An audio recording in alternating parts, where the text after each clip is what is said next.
example, there's receipts. Will the gentlelady yield? No. Very clear that there was influence peddling going on. So, for example, there's receipts. Will the gentlelady yield? No.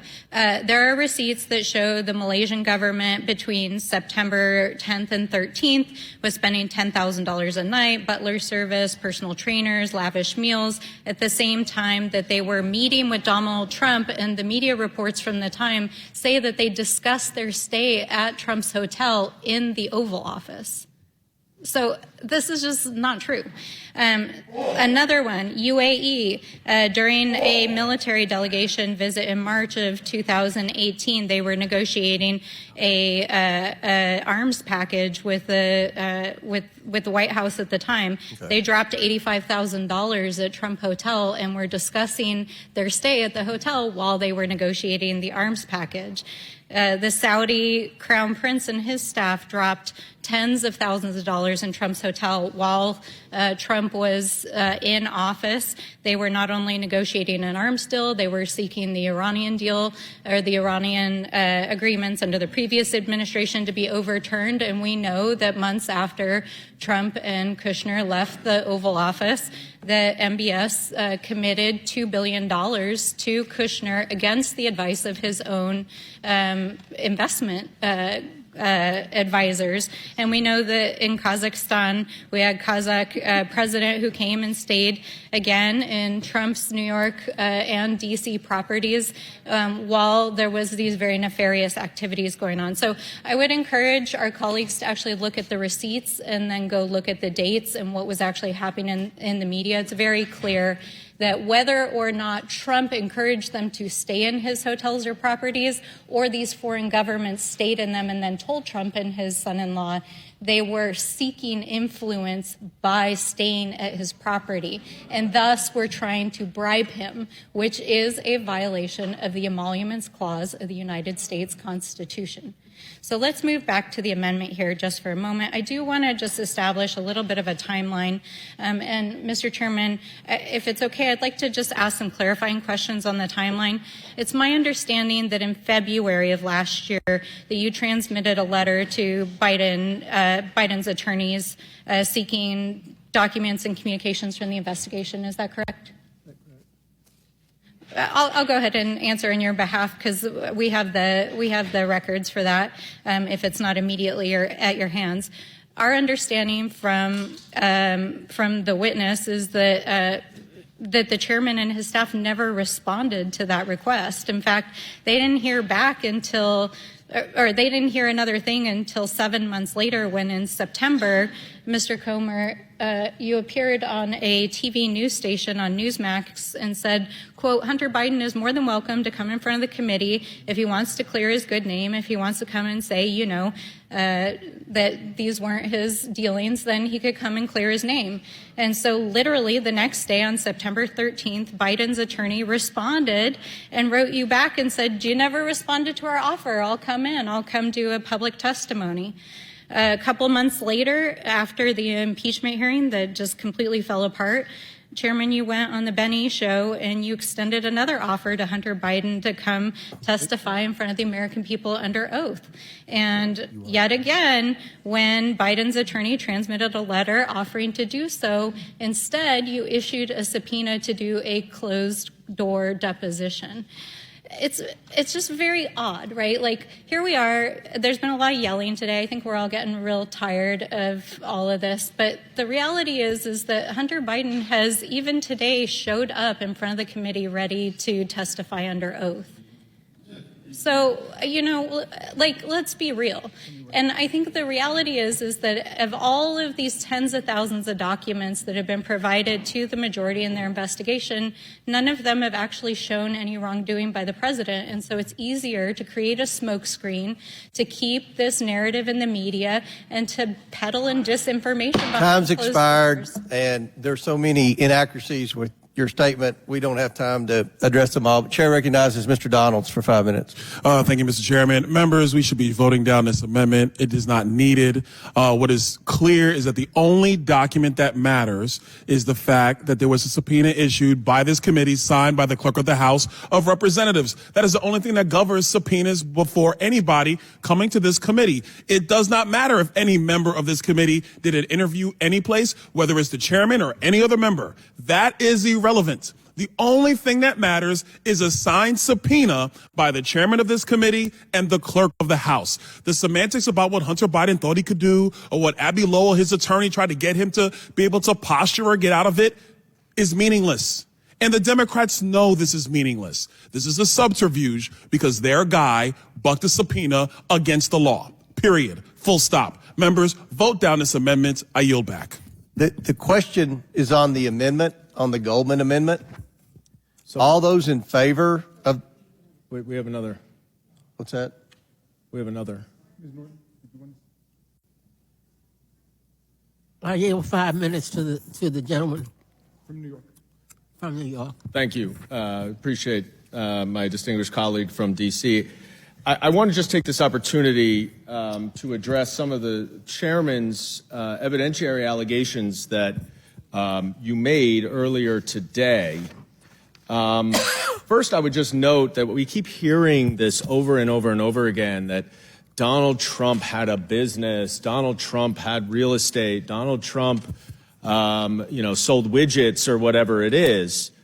Obviously, there are many different ways of investing or spending money or getting paid for services or for simply putting capital into another company. So I don't know what these investments were that Hunter Biden and Devon Archer and these other folks were involved in. Devon Archer testified that it was private equity. That's a legitimate form of business to invest capital in other companies. Don't you believe we should get that question under oath? You got it under oath from Devon Archer, sir. In any event, let's go back to I think the fourth bank memorandum is what you pointed me to earlier today, because you alleged, Mr. Chairman, that there is money that went directly from CEFC, a Chinese company, to Hunter Biden, then to Joe Biden, and $40,000. Through the shells, yes. Oh, through the shells. You didn't say that. That you didn't say. So I went back. Well, you've had a hard time understanding what a shell company is, but anyway, go ahead. Well, you would know, wouldn't you? Oh, yeah. So that's right. Here we are looking at this Fourth Amendment. We have, well, I'll show this chart first because it shows how clear it is.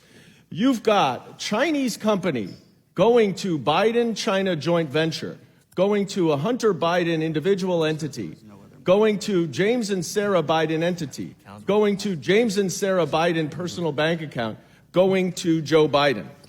So that, I guess, is what is directly money from China to Joe Biden. It just had to go from a Chinese company to a joint venture that Hunter Biden entered into with another Chinese company. Would you yield the question? I just want to finish going through what you told me to go through, and then I'm happy to yield. Then it went to Hunter Biden's personal company that he generally used for a variety of his business ventures. Then it went to another entity for James and Sarah Biden. Then it went to James and Sarah Biden. Then Jim Biden, almost a month later, sent a $40,000 check to his brother, the president, which said was for a loan repayment, and the same bank records where you got this from showed that a loan went from Joe Biden to Jim Biden. That's not true. So this is the kind of duplicity that we're talking about. You want to say there's evidence connecting Joe Biden to Hunter Biden's business ventures, and you make a false and inflammatory allegation that money went from China to Hunter to Joe, when in reality, it's 4 pages, it's 21 bullet points of information to get from A to B to C to D to E to F. There's no possible way that you could ever show that Jim Biden knows. This is my time, Mr. Chairman. There is no possible way Jim Biden you could ever prove under any circumstances that Jim Biden knew where that money came from. And you certainly cannot show with any evidence at all that Joe Biden would know that 1 month before, 6 different transactions earlier, somehow this money came from a Chinese investment that Hunter Biden had. You are desperate. You are misrepresenting the facts. There is no evidence. There's no evidence of Joe Biden's involvement in Hunter Biden's business interests. There's no evidence of Joe Biden's involvement in any Mann Act or prostitution stuff. Hunter Biden should be investigated by the Department of Justice, and he has been for 5 years. He is a private citizen. This is what you call an impeachment investigation to the President of the United States based on complete fiction and smoke and mirrors. There isn't a piece of evidence that links anything that Hunter Biden did to Joe Biden, and this is a complete sham. Your time's expired, and those accounts that they went through were depleted. It wasn't hard to trace the money. When there's not any money in the account, They don't. and it He doesn't have the passes bank through- records. No. No, but You have the bank records too. You all get every bit of no one who evidence we receives have. the money has the preceding accounts were bank depleted accounts that they records. laundered through. Order. Chairman. Order. Who's Mr. Chairman. Miss Luna's Can I say recognized. something? Yes, you have No 5 minutes. one is above the law. Even if you think that he's innocent, he cannot defy a congressional subpoena. That's what this is about. People here, I'm sure on that side too, have families members that have gone to jail for probably less offenses. So why is he given this special privilege? We have no authority if you have the president's son who's sitting there doing illegal things. I mean, I know it probably doesn't make you feel good to defend the guy. But like, for goodness sakes, he should be held accountable. At least bring him in and admit that. He should be held accountable by the Department of Justice, where he is being held accountable. Let him. He should be held accountable by the Department of Justice. But that is what we are voting to do, is to send that to investigation, because he denied and defied a congressional subpoena. Will the general yield? Wait, let me finish. If the DOJ doesn't uphold that, though, we have a serious problem in this country that this man is held above the law. And that is why we are arguing here today. We are trying to send it to the DOJ, but you're arguing against that. Yes, I yield. Thank you. Would you agree that members of Congress who outright defy subpoenas should also be held to the same standard? I believe that certain members are protected under the speech and debate clause. Some people here can probably school me on that. But aside from that, this is a serious investigation. There's been a lot of personal attack in this entire correspondence that we've had in the last, couple hours that we've been here. But what I will say is that Hunter Biden is not above the law. We want to send him to the DOJ, and we want to trust the DOJ to do their job. But right now, the American people have a serious distrust factor with the DOJ, and for good reason. So we would like to pass this, send it to the DOJ, and let's see if they'll do what they promised the American people they would do. I yield my time. Very good. Mr. Chair. Ms. Tlaib? Yes, thank you so much. I'd like to yield my time to the ranking member. Ms. Tlaib, thank you very much. I want to pursue the very interesting conversation that we began about the Foreign Emoluments Clause. And again, I'm just delighted that after 7 years, several Republicans now are actually taking an active interest in the Foreign Emoluments Clause as a part of their investigation into the potential impeachment of Joe Biden, which we've been working on for a year. Let's start with this. When Donald Trump took office, he refused to divest himself of any of his more than 500 businesses, and he refused to put any of his more than 500 businesses in a blind trust. He said he would continue to be the owner of those businesses, but he would transfer some of the day-to-day management to his sons. If anybody wants to contradict me on that, I will stand to be corrected. But that was what Donald Trump said. When he was told by George W. Bush's ethics advisor that he was putting himself in extremely dangerous territory unless he stated that he was going to refuse to accept any money in the future from foreign governments, he ignored and defied the advice of all the ethics advisors for Republican administrations, for Democratic administrations. I want you to recognize the radically unprecedented nature of what he did at that point, and he set himself up for the trouble he got into. Now, the gentleman yield. I will. As soon as I make these points, I'll come right to you. Number two, Trump My good friend makes it sound like Donald Trump was totally innocent. He was a businessman and he didn't know any of this was going to happen with these foreign governments. Really? Read the report in detail, my friend. For example, go to page 69. Here's a quote from Donald Trump as he was campaigning.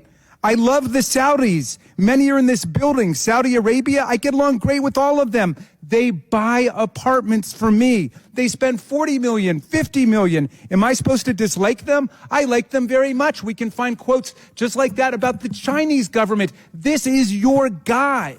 Now, the governments knew exactly what they were buying at the exact same time. For example, take ICBC. And by the way, the vast majority of businesses were not paying before as tenants. That's not right. They were patronizing the hotels in Washington and New York. They were going to the golf clubs and so on. A handful of them were pre-existing tenants. That in itself is unconstitutional and illegal. You want to be president of the United States? Then you get out of that. You divest, which is what other presidents have done. Look at what Kennedy said. Look what Obama did. Look what Abraham Lincoln did. Every president before Trump scrupulously followed the Foreign Emoluments Clause. Go to page 10. There's a corrupt Chinese-owned bank called ICBC, one of Trump's tenants, and the Department of Justice recommended sanctions against them for funneling money and services to North Korea, and Donald Trump reversed them because, as he was saying, he collected money from some of these people, like Saudi Arabia. He knew who he was collecting money from. Of course, Donald Trump knew that. He's a businessman. Is there anybody who would dare to challenge that idea? Here's the former Republican chairman, Ed Royce of the House Foreign Affairs Committee, who called on Trump to apply maximum financial and diplomatic pressure by targeting Chinese banks that do business with North Korea, like ICBC, and Donald Trump let them off scot-free, just like he did with Saudi Arabia after the homicidal crown prince ordered the assassination of Jamal Khashoggi. They covered up for him. He said, we saved his blank, and he owes us now. And of course, as soon as the administration ended, his son-in-law created a business and brought back, what do you know, $2 billion from Saudi Arabia, even though the Sovereign Wealth National Investment Fund said it was a terrible idea, overruled by the crown prince, whose blank was saved by Donald Trump. So our founders would be offended that we even have to get into the specifics of what was done, because they said categorically nobody can take $1 from a foreign government. Do you understand that? No payment, quote, of any kind, whatever. So we don't have to have this ridiculous, humiliating debate about how far one of our presidents abased himself to line his own pockets.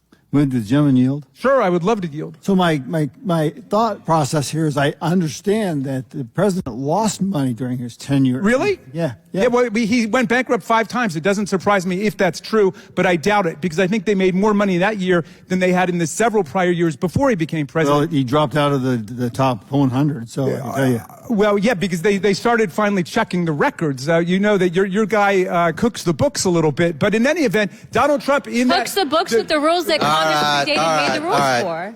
He's just been punished by the state of New York. Are we ready to vote on the amendment? All right.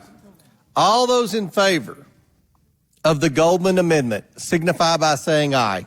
Aye. All those opposed, no. No. In the opinion of the chair, the noes have it. Recorded vote, please. Not agreed to. A recorded vote is ordered. As previously announced, further proceedings on the question will be postponed. All right. Now, Where's my I understand, Mr. Raskins, you have an amendment at the desk. I do. Let me find that. The clerk will distribute the amendment to all members. Does everyone have the Raskin amendment?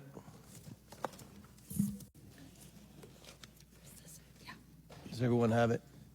She's not going to read Okay. The clerk will designate the amendment. Amendment to the amendment in the nature of a substitute as offered by Mr. Raskin of Maryland. Without objection. The amendment is considered as read. I reserve a point of order. The gentleman from Maryland is recognized for 5 minutes to explain his amendment. No, thank you kindly, Mr. Chairman. Since we haven't read the amendment, I'm just going to work through the basic terms of it. Resolved that the initial deadline for Hunter Biden to comply with the subpoena issued on November 8th was December 13th, 2023. Resolved that current members of Congress and 3 members of this committee have refused to comply with subpoenas duly issued under the authority of the United States House of Representatives, including Mr. Biggs of Arizona, Mr. Jordan of Ohio, and Mr. Perry of Pennsylvania. Resolved that the aforementioned members of Congress have firsthand knowledge and information related to the January 6, 2021 attack on the Capitol and on this body and on the Vice President of the United States that is of critical importance for the American people and the work of this committee. That the deadline for Hunter Biden to comply with the November 8th subpoena be changed to the date upon which the aforementioned members of Congress supply their knowledge and information to the Committee on Oversight and Accountability. In other words, Hunter Biden has until the date upon which our own members comply with the subpoenas that were issued in the last Congress that have still not been supplied, and that the aforementioned members of Congress shall be ineligible to vote on matters pertaining to contempt of Congress considered by this committee until the date upon which the aforementioned members of Congress supply this knowledge and information to the Committee on Oversight and Accountability. In other words, you should not be standing in judgment on contempt of other people who allegedly have violated their subpoenas when you have violated a subpoena and have not complied with the orders of the U.S. House of Representatives. I would also like to raise a problem that struck me as I was looking through the paperwork on this, Mr. Chairman, which is that the subpoena that was sent to Mr. Biden, which came around a week before, a couple months before, it was issued on November 8th, 2023, was issued before the House of Representatives had voted on impeachment. I remember there were numerous Republican members who were very hesitant about voting for it because of the testimony of the majority's own witnesses who said there was nothing closely approximating a quantum of evidence that would justify impeachment. And so there had been no vote on it, you'll recall. And on November 8th, the subpoena was issued. The subpoena date for appearance was on December. Mr. Gosar has a point of order. State point. Yeah, we're not talking about an impeachment. We're talking about impeachment inquiry. We need to be very considerate about that. Well, exactly right. And that goes right to the point of this question I have. Thank you, Mr. Gosar. The subpoena was issued on November 8th for a subpoena date of appearance on December 13th. And that was the same date when, you'll recall, we were called to the House, and then there was a vote on impeachment. So the underlying subpoena here is at least arguably invalid for the purposes of holding him in contempt of not complying with the subpoena related to impeachment. And I wonder if we could clear that up. But in any event, I would press the amendment. Certainly those members who have outstanding subpoenas from the U.S. House of Representatives who blew off the subpoenas should turn over what they know about the violent attack on the U.S. Capitol, the worst domestic political violence designed to overthrow an election in American history at the Capitol. And they should turn that over. And at that point, then yes, I will. We will yield in 1 second. And then Mr. Biden should also be forced to comply at that point. In the meantime, those members really should not be voting on contempt motions related to other witnesses. And somebody had a question. I did. You yield? Yes. Are you sure that everybody up there actually received a subpoena? I mean, your board says certain people received a subpoena, and in my experience, some of those people up there did not receive a subpoena, and so notified counsel for your bogus J6 committee. Well, first of all, every court in the land has rejected the claim there was anything bogus about it. As you know, the courts rejected the idea that it was somehow... Was it heard before every court in the land? Every court that heard it, do you have any authority on your side for that outrageous proposition? I know you'd like to believe it, but your fantasies are not the law of the United States. I have great fantasies. I'm certain you do. You and Ms. Green might want to discuss them together. Yeah, but you haven't answered the question.